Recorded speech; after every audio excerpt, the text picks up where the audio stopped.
सीताराम सीताराम सीताराम सीताराम सीताराम सीताराम हम सीताराम सीताराम सीताराम सीताराम सीताराम सीताराम सीताराम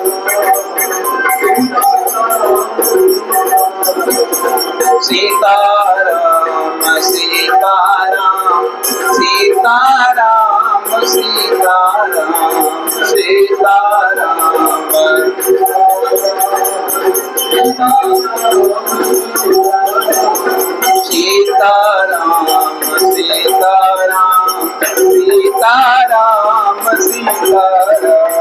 सीताराम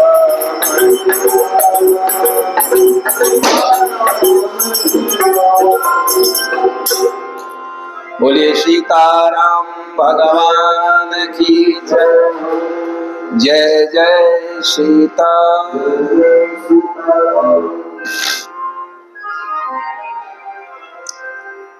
भगवान शिव पार्वती से कहते हैं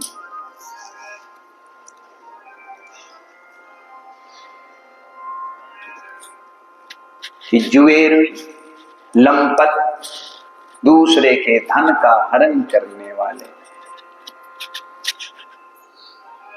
कपटी छली प्रपंची, अपनी संस्कृति को न मानने वाले, माता पिता का सेवा न करने वाले, देव तत्व को न मानने वाले और गुरुजनों का द्रोह करने वाले, साधु से ही सेवा करवाने वाले, ऐसे अधम मनुष्यों की संख्या जब धरती पर बढ़ जाती है तो ये पृथ्वी त्रस्त होने लगती है, भयभीत हो जाती है। खल, चोर, जुएरी, लंपट, इनकी संख्या बढ़ गई। त्रेता के अंतिम चरण, तृतीय चरण कहते हैं बाढ़े खल बहु चोर जुआरा, जे लंपट पर धन पर दान। कैसे कैसे लोग हुए धरती पर? खल, खल मतलब जो दूसरों को पीड़ा दे, दूसरों को दुख दे, उसी को खल कहते।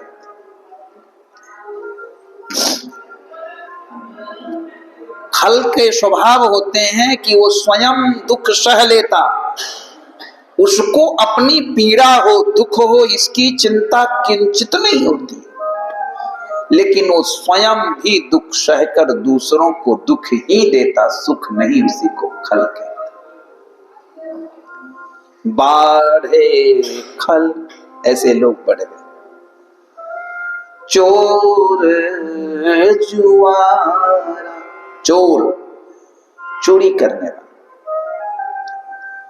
जुआरा जुआ खेलने वाला, लंपट, लंपट किसे कहते हैं? जो कहता कुछ और हो और करता कुछ। कहता हो कि मैं पश्चिम दिशा जा रहा हूं और वो पूर्व दिशा में चला जाए, बता रहा हो कि मैं ये करने वाला हूं, लेकिन वो कुछ और ही कर बैठे, जिसकी कथनी और करनी में अंतर हो, जो कहता कुछ और हो और करता कुछ और हो, ऐसे लोगों को लंपट कहा जाता है। बाढ़े खल बहु चोर जुआरा, अजे लंपट पर धन पर दारा।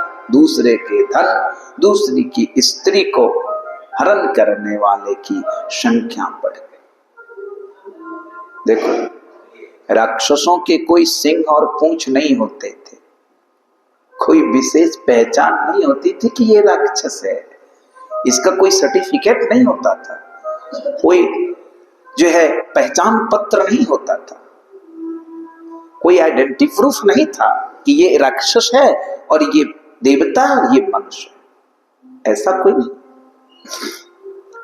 जिसके विचार गलत हो जाते थे, जो देव तत्व को नकारने लगता था, जो मातृ पितृ भक्ति को छोड़ देता था और जो गुरुजन का अनादर करता वही असुर हो जाता था, और जो ये कार्य करता था वही देवता और वही महामानव हो जाता था। बोलो श्याम राम। यही अंतर है और कोई प्रूफ नहीं है कि वो राक्षस है, ये देवता है, ये मनुष्य है। महाभारत में एक प्रसंग आया है कि देवता क्या है, मनुष्य ही देवता बने हैं, मनुष्य ही देवता बने हैं। मनुष्य ने ऐसी साधना की कि वो देवत्व को प्राप्त कर लिया, और आज भी अगर मनुष्य साधना करे तो वो देवत्व को प्राप्त कर सकता है। लेकिन हम देवत्व को प्राप्त करने की बात तो छोड़ो, हम वास्तव में एक सही मानव भी नहीं बन पाते हैं। देवत्व कैसे प्राप्त? तो दानव हो जाते हैं। मानव में भी दानव है और दानव में भी मानव। विचार करें, जब ऐसे लोगों की संख्या बढ़ गई, धरती बिल्कुल त्रस्त होने लगी, पृथ्वी व्याकुल हो गई, तो लिखा है गोस्वामी जी ने कि अतिशय देखी धर्म की ग्लानि, अतिशय देखी धर्म की ग्लानि, ओ परम सभीत धराय कुलानि, परम सभीत धराय कुलानि, अतिशय देखी धर्म की ग्लानि। पृथ्वी देवी ने देखी कि धर्म की ग्लानि अत्यंत हो रही।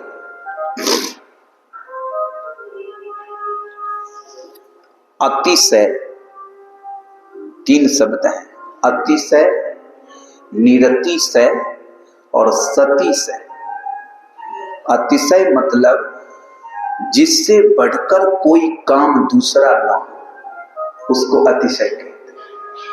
निरतिशय मतलब जिससे श्रेष्ठ संसार में कोई ना हो, और सतिशय मतलब जिससे छोटा कोई ना हो। सबसे छोटे को सतिशय, सबसे बड़े को निरतिशय। अत्यंत जो काम की सीमा हो जाए, उसके बाद कोई सीमा नहीं रह गई, उसको अतिशय कहते हैं। तो अतिशय देखी धर्म की ग्लानि, यानी अब कोई सीमा ही नहीं रही जिसका आकलन किया जाए कि धर्म की ग्लानि कुछ बची हो। अतिशय देखी धर्म की ग्लानि, अपरम सभीत धरा अकुलानी। पृथ्वी भयभीत हो गई, डर गई और व्याकुल हो गई, सोचने लगी कहां जाए, क्या करें। देखो, वो हिमालय के भार से कभी नहीं घबराती, पर्वतों के भार से वो कभी व्याकुल नहीं होती, लेकिन एक परद्रोही के भार को सहना उनके लिए मुश्किल हो जाता। पृथ्वी कहती हैं, मेरे लिए हिमालय का भार कुछ नहीं है, मेरे लिए सुमेरु आदि पर्वत का भार कुछ नहीं है, मैं सब पर्वतों का भार सह सकती हूं, लेकिन एक परद्रोही जो दूसरे का द्रोह करता हो, पापी हो, उसके पाप का बोझ सहना धरती के लिए चुनौती हो जाती है। तो पृथ्वी क्या की, गौ का रूप धारण करके और ब्रह्मा के लोक चली गई। तब गोतन धारी भूमि विचारी, गए बिरंची के लोक। ब्रह्मा सब जाना मन अनुमाना। ब्रह्मा जी सब जान गए। गौ का रूप धारण करके जब पृथ्वी ब्रह्मा की सभा में पहुंची, देवताओं की सभा लगी है, तो ब्रह्मा जी सब जान गए।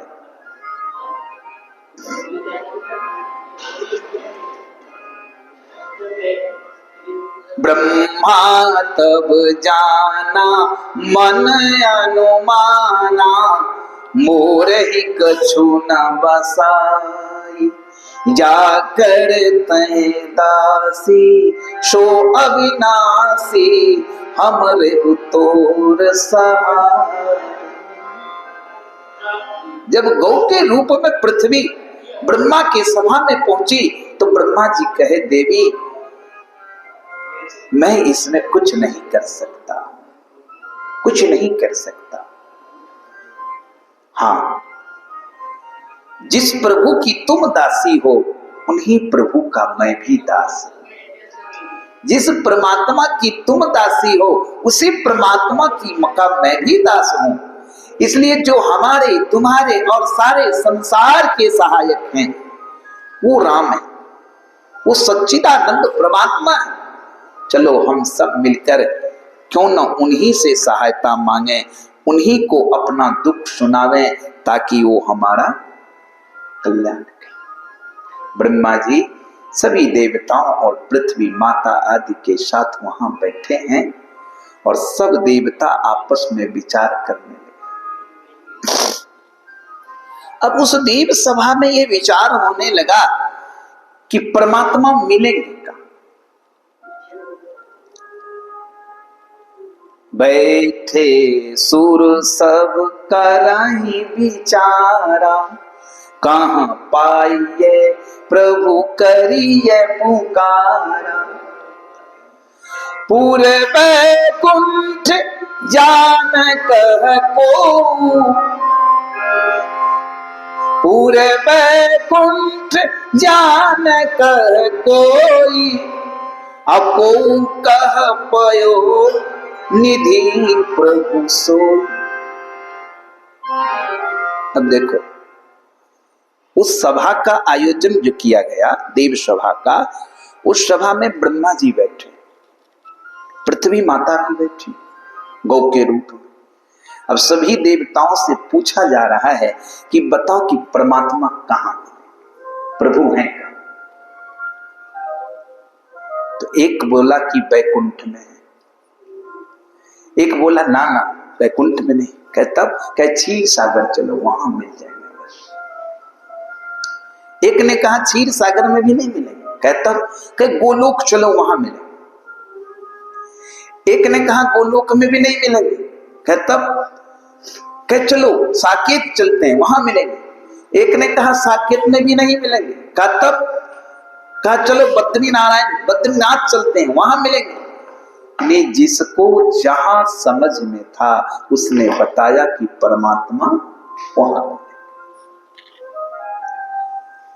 लेकिन किसी ने गलत नहीं कहा, सब सही कह रहा।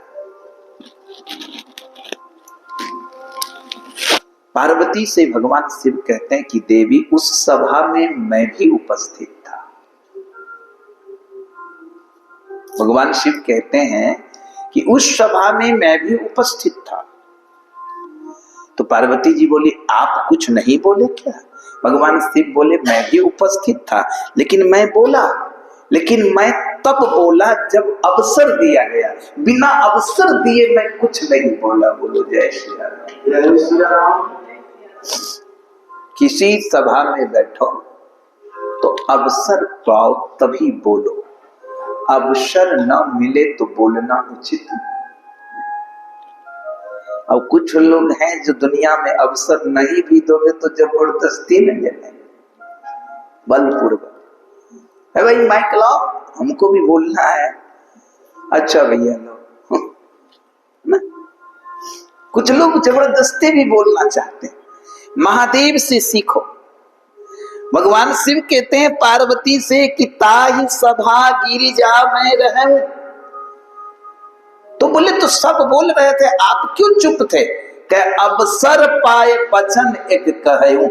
जब अवसर दिया सबने कि प्रभु आप तो कुछ बोलो, तब एक बार बोला, और तब जो बोला सो सर्वसम्मति से वही पास हो गया, उसी पर मोहर लग गया। यही विशेषता है चुप रह के सुनने की।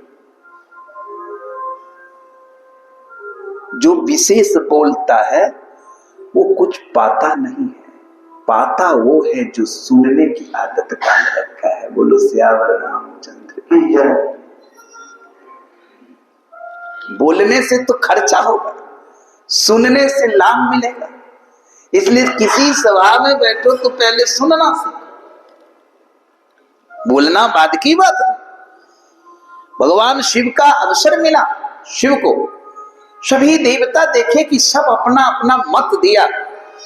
ब्रह्मा जी से भी पूछा गया, ब्रह्मा जी भी अपना मत दिए, पृथ्वी भी अपना मत दी, सबने मत दिया, और किसी के मत से यह प्रमाणित नहीं हुआ कि भगवान कहां है। तब सब बोले महादेव से प्रभु आप कुछ बोलो। तो भगवान शिव कहे कि तुम सबका विचार सही है। तो कहा तो सबका सही है तो सब जगह चले क्या? बोले नहीं, सबके विचार को इकट्ठा कर दो और एक सारांश पे पहुंचो, निर्णय पे। महादेव कहते हैं कि मेरे विचार से हरि व्यापक सर्वत्र समाना, हरि व्यापक प्रेम ते प्रगट होहि मैं जाना, प्रेम ते प्रगट अग जग में सब रहित विरागी, अग जग में सब रहित विरागी, प्रेम ते प्रभु प्रगट जिमियागी, प्रेम ते प्रभु प्रगट जिमियागी, प्रेम ते प्रभु प्रगट जिमियागी। महादेव कहते हैं कि मेरे विचार से वो वैकुंठ में भी नहीं है, वो गोलोक में भी नहीं है, वो साकेत में भी नहीं है। तब कह हरि व्यापक सर्वत्र समान, वो तो व्यापक है, वो तो व्यापक है। कोई ऐसी जगह नहीं जहां वो ना, वो तो सब जगह सर्वत्र है, सारे स्थानों पे है। तो कहे तब फिर प्रकट कैसे होंगे? कहे प्रेम से प्रकट होंगे, प्रेम ते प्रकट हो ही मैं जान। राम प्रेम से प्रकट होंगे, परमात्मा प्रेम से प्रकट होंगे, इसलिए उनको प्रेम से पुकार। जैसे उदाहरण दिया भगवान शिव ने कि जैसे राख में आग छिपी है, कब तक? जब तक उस पर राख पड़ा है तब तक। और जैसे हवा का एक झोंका आया और जैसे उस पर से राख हटा, बस अग्नि प्रकट हो जाती। उसी प्रकार प्रेम की वायु, प्रेम की भावना, प्रेम का झोंका जब परमात्मा को लगेगा, वो जहां तुम बैठे हो यहीं वो प्रकट हो जाएंगे, कोई संदेह इसमें नहीं है। सब में वही है, कोई जगह उनसे रिक्त नहीं है, कोई स्थान उनसे खाली नहीं।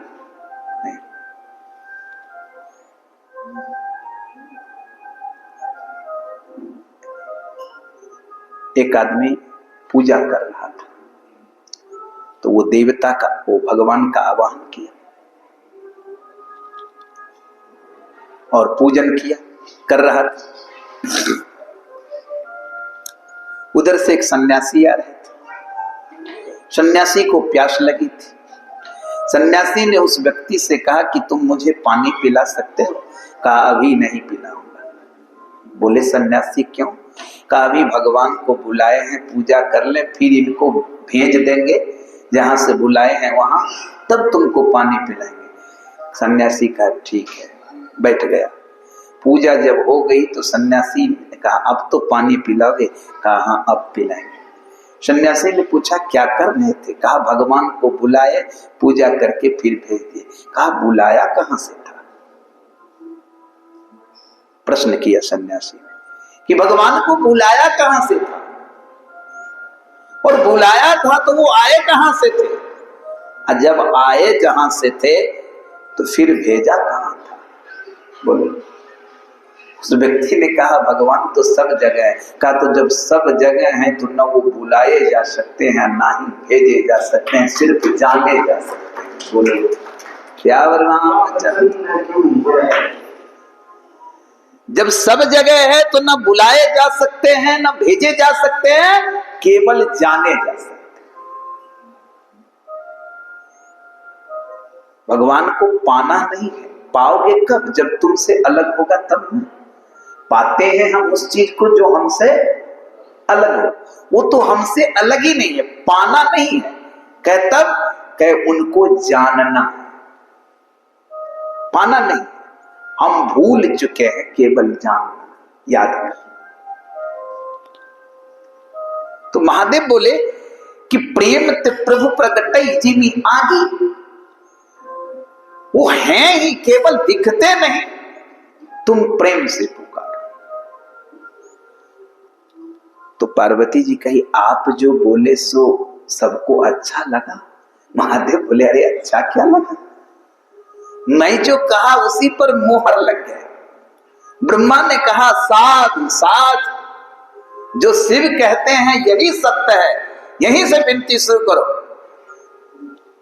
मोर बचन सबके मन माना, असाधु साधु कही ब्रह्म बखाना। ब्रह्मा ने कहा साधु साधु, जो शिव कहते हैं वही सत्य है। चलो पुकारो यहीं से राम को, यहीं से परमात्मा को पुकारो। बस सभी देवता, महादेव, पृथ्वी सब मिलकर परमात्मा को पुकारने लगे।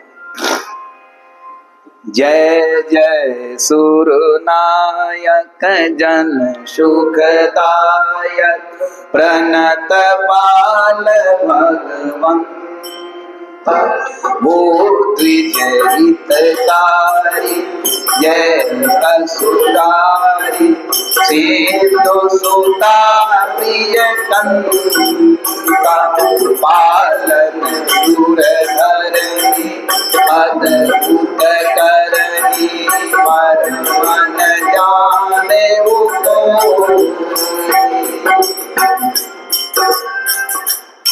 जय जय अविनाशी शबदवासी, व्यापक परमानंदा,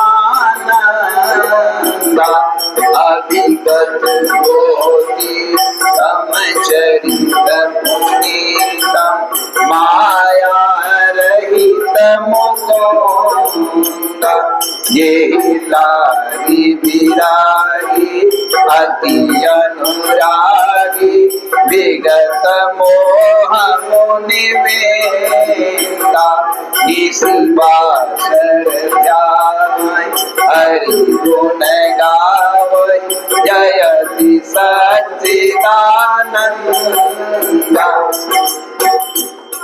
देवताओं ने भगवान की स्तुति की। जय जय सुरनायक जन सुखदायक, प्रणत पाल भगवंत। सूर देवतागण जब स्तुति किए, जान सब सुरभूमि सुनी, बचन समेत सने, गगन गिरा गभीर भई, हरन शोक संदेह।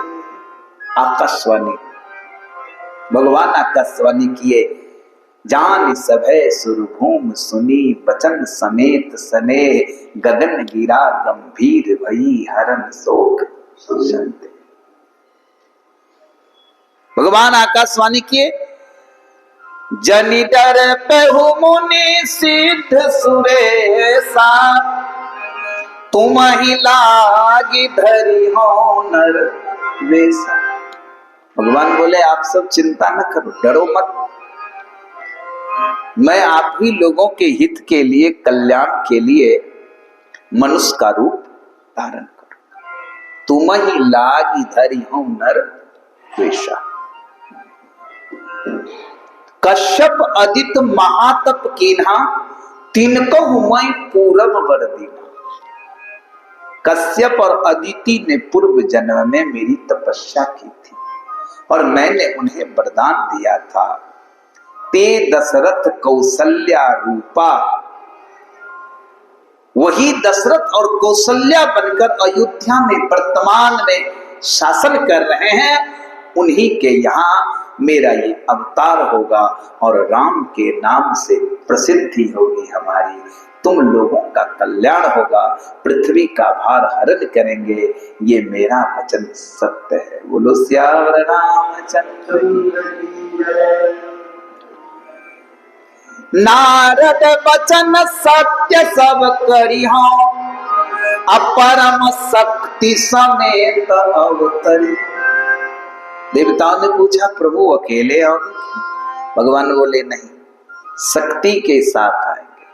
नारद का वचन झूठा कैसे हो सकता है? नारद ने साफ दिया है कि नारी विरह तुम हो दुखारी, तो उसके लिए शक्ति को तो साथ में लाना पड़ेगा ना। इसलिए नारद वचन सत्य सब करिहो, नारद के वचन को सत्य करेंगे और शक्ति के समेत धरती पर अवतार लेंगे। बोलो श्री राम लला भगवान।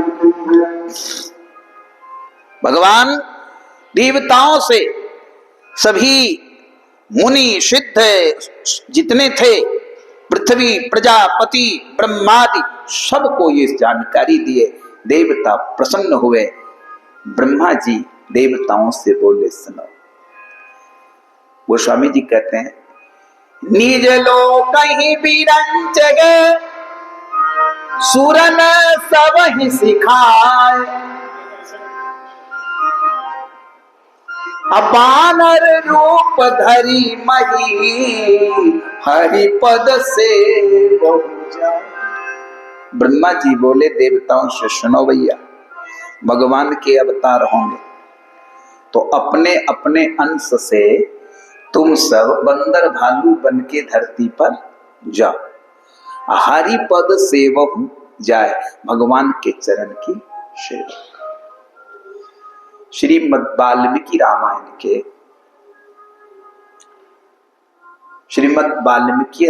के छठे सर्ग में बताया गया है कि इस धरती पर जितने बंदर भालू आए थे वो सब देवता के अंश थे। हनुमान जी शिव के अंश, जामवंत ब्रह्मा के अंश, तार नाम का बंदर बृहस्पति का अंश, नल और नील विश्वकर्मा का अंश, द्विविद और मयंत वरुण का अंश, कुंजर जो कुंजर था वो कुबेर का अंश, जो सुग्रीव था वो सूर्य का अंश, जो बाली था वो इंद्र का अंश। इस प्रकार से जितने बंदर भालू इस धरती पर थे वो सब अपने अपने अंश से बंदर भालू बनकर आए थे। केसरी जो था वो पवन देव का अंश।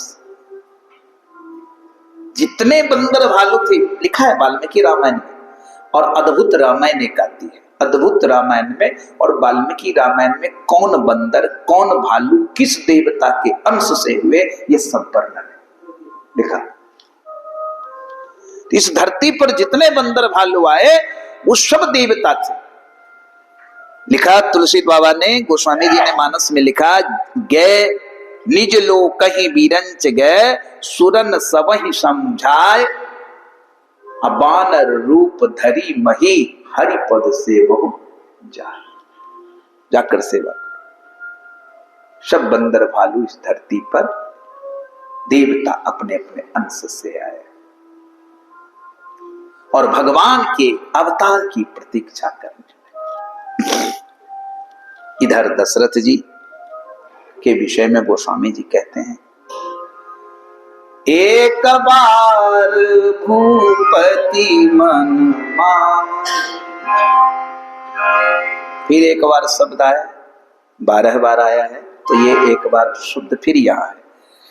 एक बार भूपति मन मान, भय गलानी मोरे सुत नाही, गुरु गृह गयो तुरत महिपाल, चरण लागी करी विनय।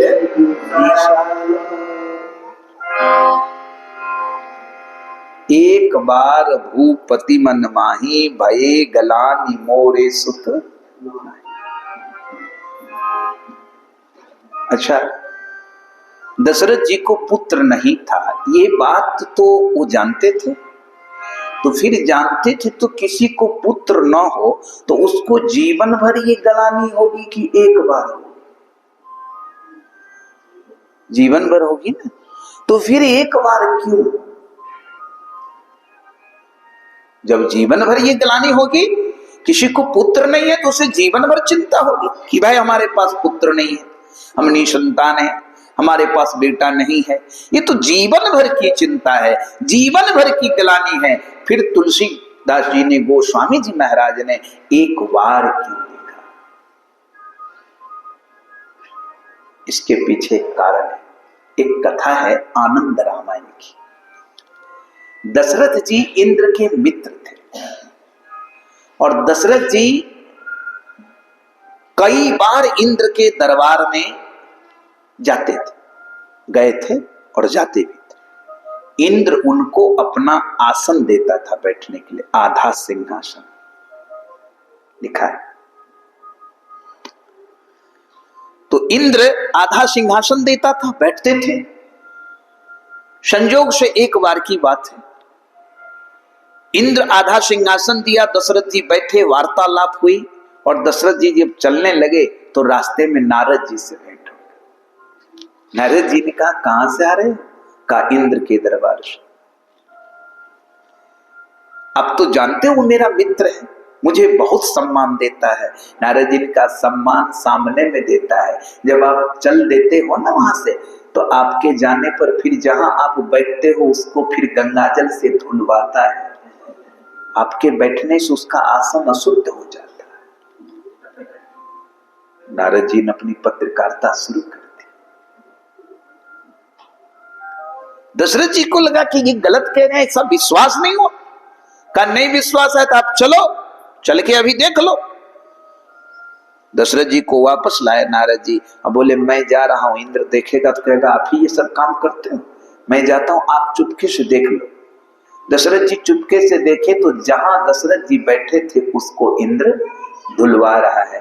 दशरथ जी आए और बड़े दुखी मन से इंद्र से बोले कि मित्र, ये समक्ष तो सम्मान करते हो, मेरे जाने के बाद ये कैसा अपमान है मेरा?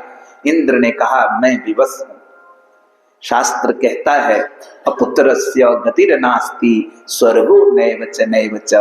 जिसके पास पुत्र नहीं होता, जो निसंतान होता है, उसको स्वर्ग के आसन पर बैठने का अधिकार नहीं है। और ये स्वर्ग का सिंहासन है जहां तुम बैठते हो, क्योंकि मेरे मित्र हो, इसलिए तुम्हारे जाने के बाद मैं इसे धुलवाता हूं स्वर्ग के नियम के अनुसार। दशरथ जी को गलानी हुई कि पुत्र का ये महत्व है। तब उनको चिंता विशेष हुई कि मुझको पुत्र नहीं है। इसलिए तुलसीदास जी ने लिखा, गलानी तो थी ही, लेकिन जब कोई घटना बस कोई उलाहना दे दे कि तुम्हारे पास पुत्र नहीं है, तब जो गलानी होती है वो सबसे बड़ी गलानी होती है। इसलिए लिखा, एक बार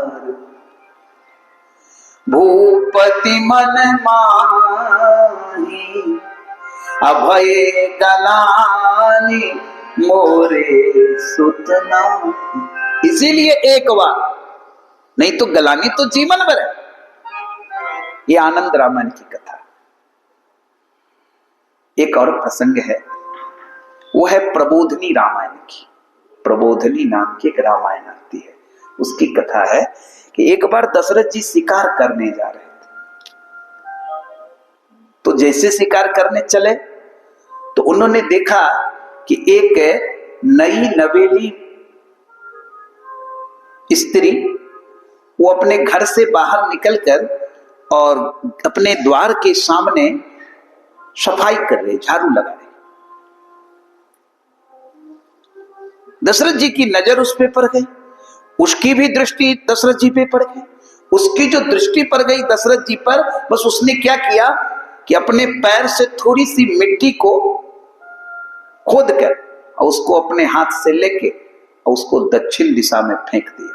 दशरथ जी ने देखा तो पूछा, ऐसा तुमने क्यों किया? कहा, महाराज क्षमा करना, मेरी सास मुझे सिखाई कि निपुत्र आदमी का चेहरा जिस दिन देख लेना उस दिन भोजन नहीं मिलता है, तो ये एक टोटका है, ये करने के बाद हमारा दोष खत्म हो जाएगा आपको देखने का। बोलो श्यावर रामचंद्र। इतनी गलानी हुई दशरथ जी को कि वो शिकार करने नहीं गए, तुरंत वापस आए और बड़ी भारी चिंता में डूब गए कि पुत्र न होने का इतना बड़ा दोष है। इसलिए गोस्वामी जी ने लिखा कि एक बार भूपति मन माही, इसीलिए एक बार, नहीं तो जीवन भर। भये गलानी मोरे सुतनाही, तो पुत्र नहीं है, ये गलानी तब हुई जब ताना मिला, उलाहने मिले।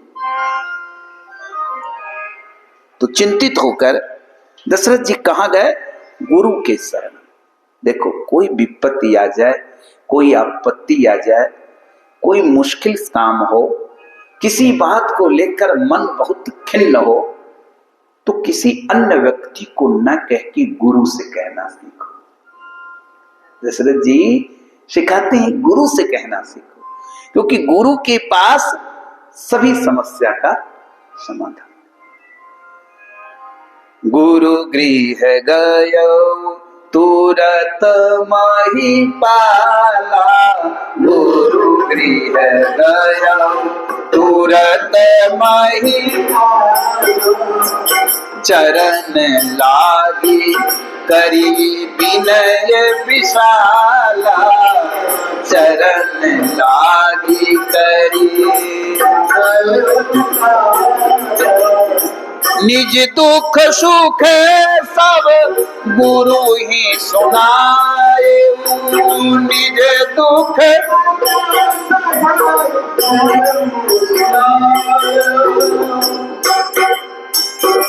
अति प्रिय जानी वशिष्ठ सिखायो, अति प्रिय जानी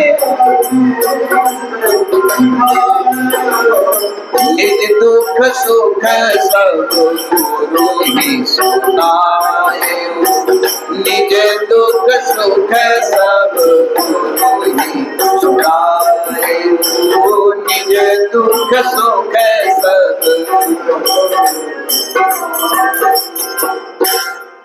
निज दुख सुख सब गुरु से कहा, प्रणाम किया। वशिष्ठ जी बोले, क्या चिंता है राजा? दशरथ जी बोले कि गुरुदेव, संतान की इच्छा है।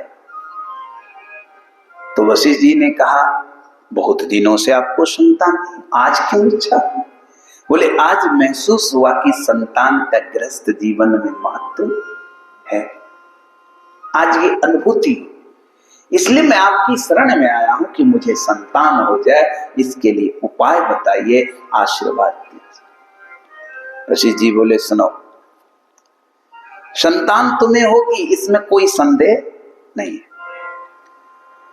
धरहु धीर होई हैं सुत चारी, तुम एक पुत्र चाहते हो ना? बोले हाँ। कहे एक नहीं होंगे, 4 होंगे। धरहु धीर हुई है सुत चारी, 4 पुत्र होंगे, एक नहीं। त्रिभुवन विदित भगत भयहारी, वो त्रिभुवन में विदित होंगे और अपने अनुचरों का, अपने सेवकों का, अपने भक्तों का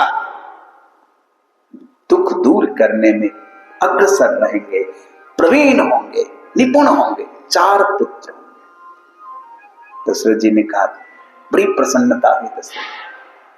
बोले तो मैं जाऊं? कहे नहीं, पुत्र तो होंगे, लेकिन इसके लिए तुम्हें एक प्रक्रिया करनी है। कहे क्या? कहे श्रृंग ऋषि को बुलाना होगा, उसके द्वारा पुत्रेष्ठित यज्ञ कराना होगा।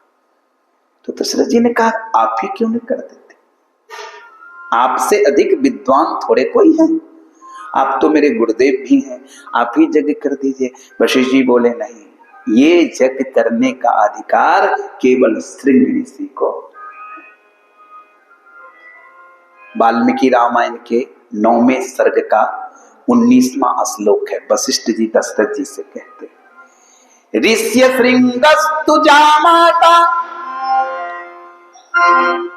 ऋष्य श्रृंगस्तु जामाता पुत्रांस तव विधास्यति, सनत कुमार कथितम एतावद व्याहृतं मया। वाल्मीकि रामायण में लिखा है, वशिष्ठ जी दशरथ जी से कहते हैं कि हे राजन, ऋषि श्रृंग को ही बुला के यज्ञ कराओ। तो दशरथ जी ने कहा, श्रृंग क्यों, आप क्यों नहीं करते? बोले इसलिए कि ऋष्य श्रृंगस्तु जामाता, ऋषि श्रृंगी तुम्हारे दामाद हैं, तुम्हारे दामाद हैं, और दामाद होने के नाते उनको ही तुम्हारे पुत्र के यज्ञ कराने का अधिकार है। ऋष्य श्रृंगस्तु जामाता पुत्रांस तव विधास्यति, सनत कुमार कथितम एतावद व्याहृतं मया। मैंने सनत कुमार से सुना था, वशिष्ठ जी कहते हैं कि तुम्हारे दामाद श्रृंग ऋषि हैं और वो ऋग्वेद के बहुत बड़े विद्वान हैं, उन्हीं से यज्ञ करा। वाल्मीकि रामायण में प्रसंग आया है, दशरथ जी को कौशल्या से एक बेटी हुई थी, औरस पुत्री, जिसका नाम था शांता।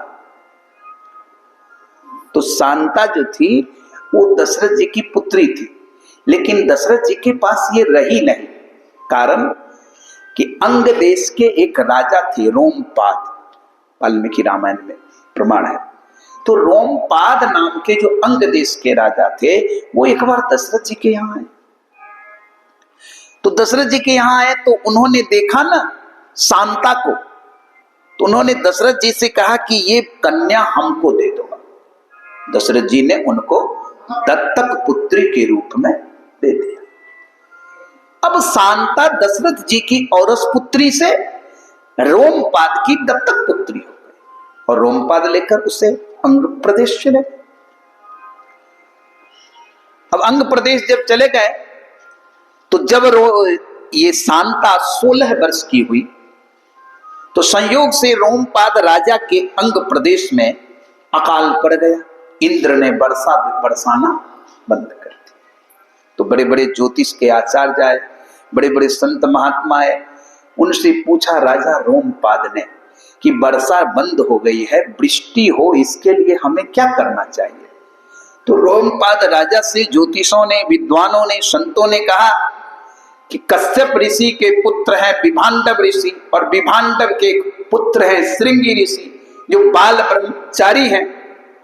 उनके साथ अगर आपकी बेटी शांता का विवाह हो जाए तो आपके राज्य में इंद्र वर्षा बरसा सकते हैं, अकाल खत्म हो जाए, अनावृष्टि समाप्त हो जाए, दुर्भिक्ष खत्म हो जाए। रोमपाद ने कहा ये कैसे होगा? श्रृंगी ऋषि वन में हैं, उनको यहां लाएगा कौन? कहे गणिकाओं को भेजिए। तो रोमपाद राजा ने गणिकाओं को भेजा श्रृंगी ऋषि को लाने के लिए। गणिकाएं श्रृंगी ऋषि को बहला के, फुसला के, बहका के खीर खिला के, वो कभी अन्न नहीं खाते थे श्रृंगी ऋषि। जब विभांडव ऋषि चले जाते तो चुपके से श्रृंगी ऋषि को बोला कि वो गणिकाएं खीर खिला देती, पायस। और धीरे धीरे श्रृंगी ऋषि को अपने प्रति आकर्षित करके राज्य में ले आई। और जैसे राज्य में श्रृंगी ऋषि आए, श्रृंगी ऋषि से शांता का विवाह हुआ कि इंद्रदेव प्रसन्न होकर वर्षा बरसाने लगे और दुर्भिक्ष खत्म। तो ऋषि श्रृंगस्तु जामाता, वाल्मीकि रामायण कहता है कि ऋषि श्रृंगी आपके दामाद हैं, वशिष्ठ जी ने कहा रामायण। इसलिए आप जाकर के श्रृंगी ऋषि को बुला ला। तब दशरथ जी ने सुमंत जी को साथ किया और श्रृंगी ऋषि को सम्मान पूर्वक रोमपाद राजा के नगर के में जाकर अंग प्रदेश से बुलाकर श्रृंगी ऋषि को लाए। वशिष्ठ जी बोले, मैं केवल इस यज्ञ को देखूंगा, आचार्य श्रृंगी ऋषि ही होंगे। तब श्रृंगी ऋषि आचार्य बने और इस यज्ञ को किया। लिखा है, श्रृंगी ऋषि वशिष्ठ बुलावा, श्रृंगी ऋषि वशिष्ठ बुलावा, पुत्र काम शुभ यज्ञ करावा, पुत्र काम शुभ यज्ञ करावा, श्रृंगी ऋषि वशिष्ठ बुलावा, श्रृंगी ऋषि। श्रृंगी ऋषि ने उनका यज्ञ किया। देखो, 2 यज्ञ किए दशरथ जी, पुत्र प्राप्ति के लिए 2 यज्ञ किए। वाल्मीकि रामायण में आया है कि पहले अश्वमेध यज्ञ किए, उसके बाद पुत्रष्ठित यज्ञ किए। तो अश्वमेध यज्ञ में श्रृंगी ऋषि नहीं आए, लेकिन पुत्रष्ठित यज्ञ में श्रृंगी ऋषि का आगमन हुआ। पुत्रष्टि यज्ञ का आचारत्व श्रृंगी ऋषि को दिया गया और श्रृंगी ऋषि ने जब आहुतियां दिलाई वशिष्ठ जी के सहित दशरथ जी को, तो अग्निदेव प्रसन्न होकर इनके यज्ञ में प्रकट हुए। बोलो अग्नि भगवान की जय। पहले के समय में देवता प्रत्यक्ष रूप में अपने जो है आहुति को स्वीकार करते थे, लेकिन जैसे जैसे कलयुग का प्रभाव बढ़ते गया, द्वापर से ही देवता प्रत्यक्ष दिखना छोड़ दिए। अब आहुतियों को सूक्ष्म रूप से स्वीकार करते हैं, अदृश्य रूप से, अदृश्य गति से, अव्यक्त रूप से। लेकिन उस समय व्यक्त होते थे, प्रत्यक्ष होते थे। तो अग्निदेव प्रकट हुए और दशरथ जी से बोले कि राजन, ये पायस लो।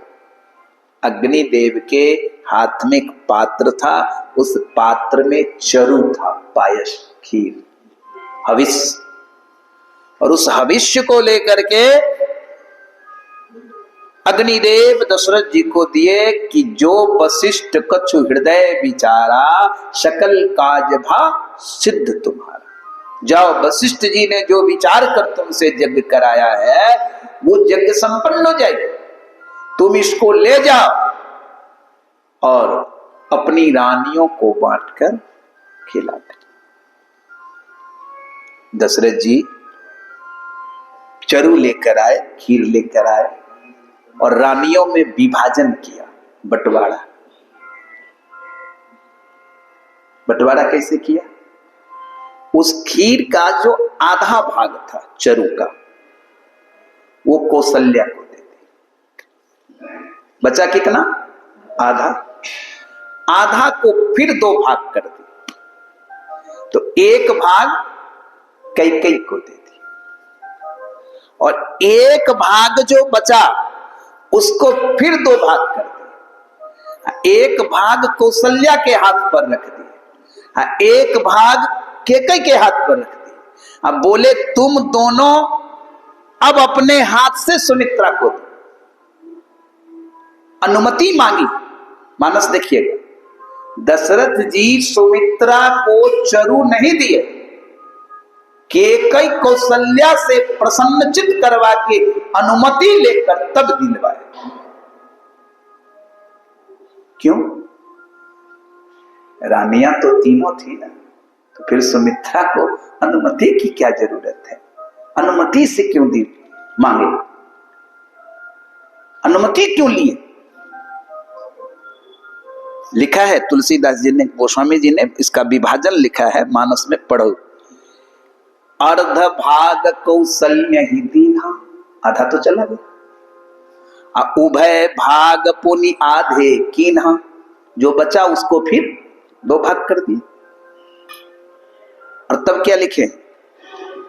कौशल्या के कई हाथ धरी, दीन सुमित्र ही मन प्रसन्न करी। अब उस आधा को 2 भाग कर दिए और उसको कौशल्या केकई के हाथ पर रखे। उसने प्रसन्नता से दशरथ जी को अनुमति दी कि हाँ ये चरो सुमित्रा को दिया जाए। तब उन्होंने सुमित्रा को दिया, अन्यथा नहीं देते। बोलो सियावर रामचंद्र।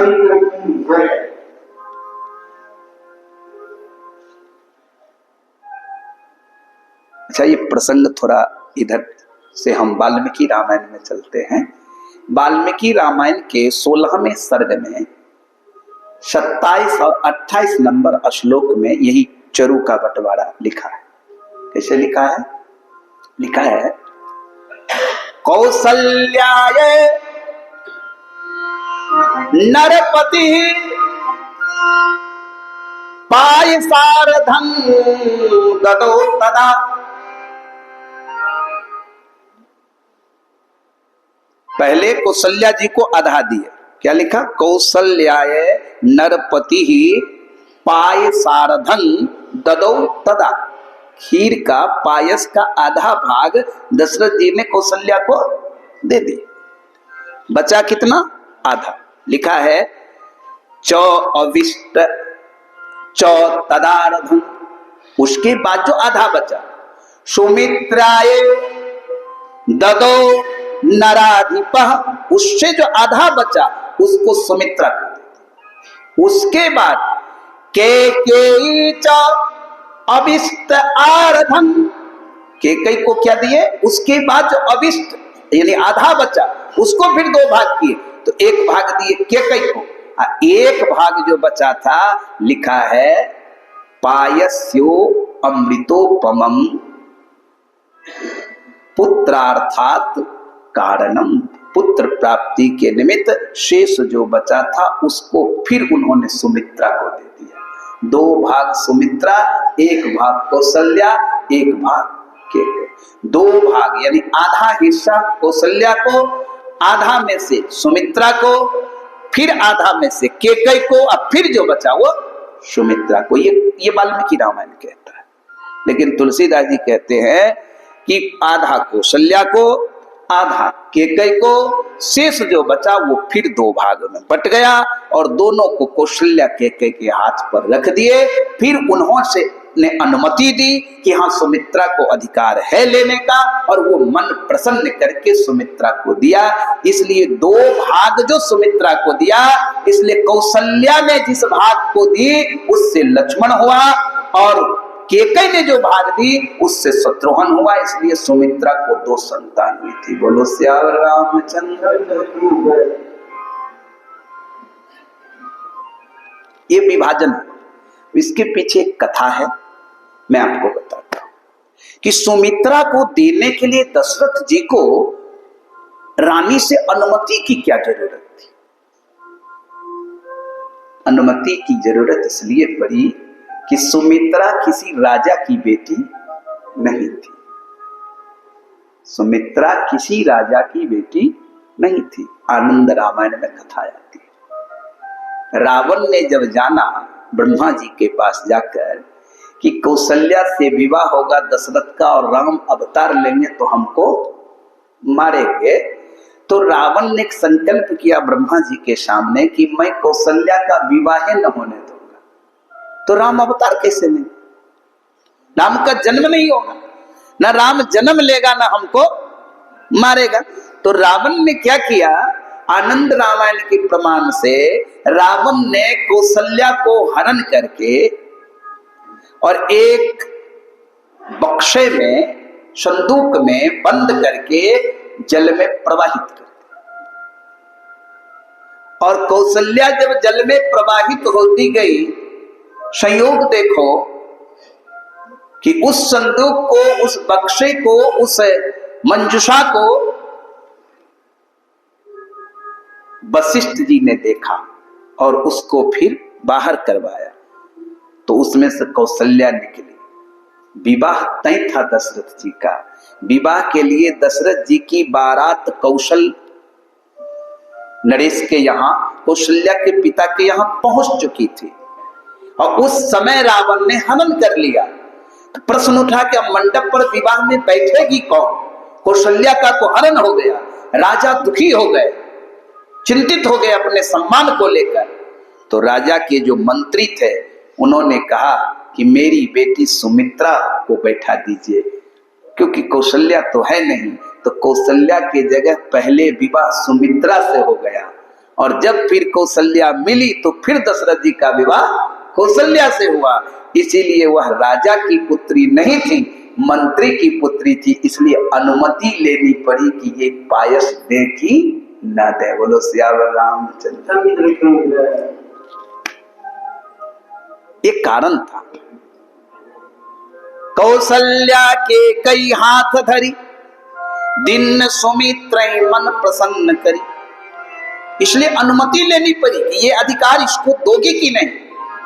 तो कौशल्या के कई प्रसन्न हो गई, जो अब वो जो थी सो थी, अभी तो मेरे साथ है, तो मेरी छोटी बहन समान है, इसको हम देंगे। तो प्रसन्नता से उन्होंने दिया।